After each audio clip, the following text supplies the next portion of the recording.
5 मई की रात लगभग 9 बजे पश्चिम बंगाल की राजधानी कोलकाता के सबसे मशहूर न्यू मार्केट यानी कि हॉग मार्केट इलाके में एक अप्रत्याशित घटना घटी।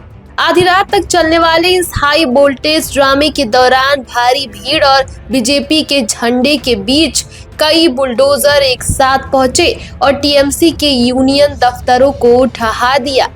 ये कार्रवाई रात 10, 11, 12 और 1 बजे तक चलती रही, जिससे पूरे इलाके में हड़कंप मच गया। इस घटना का वीडियो सोशल मीडिया पर आग की तरफ फैल रहा है और लोग ये चर्चा करने लगे हैं कि क्या वाकई बंगाल में बुलडोजर की राजनीति शुरू हो चुकी है।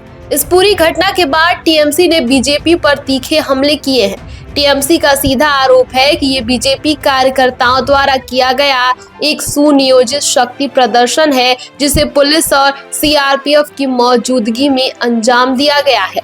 टीएमसी के वरिष्ठ नेता डेरेक ओब्रायन ने भी इस कार्रवाई पर सवाल उठाए हैं और इसे गुंडागर्दी करार दिया है।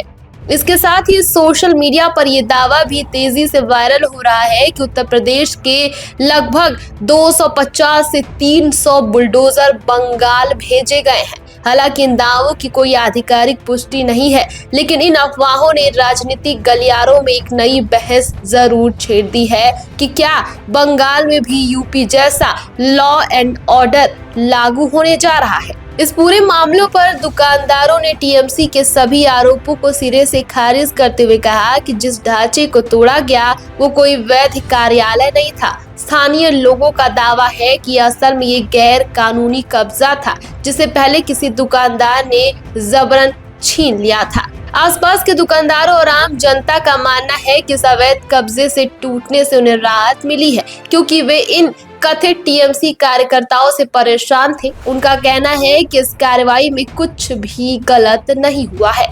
इस पूरे घटनाक्रम के बीच उत्तर प्रदेश के मुख्यमंत्री योगी आदित्यनाथ का एक पुराना बयान भी चर्चा में आ गया है।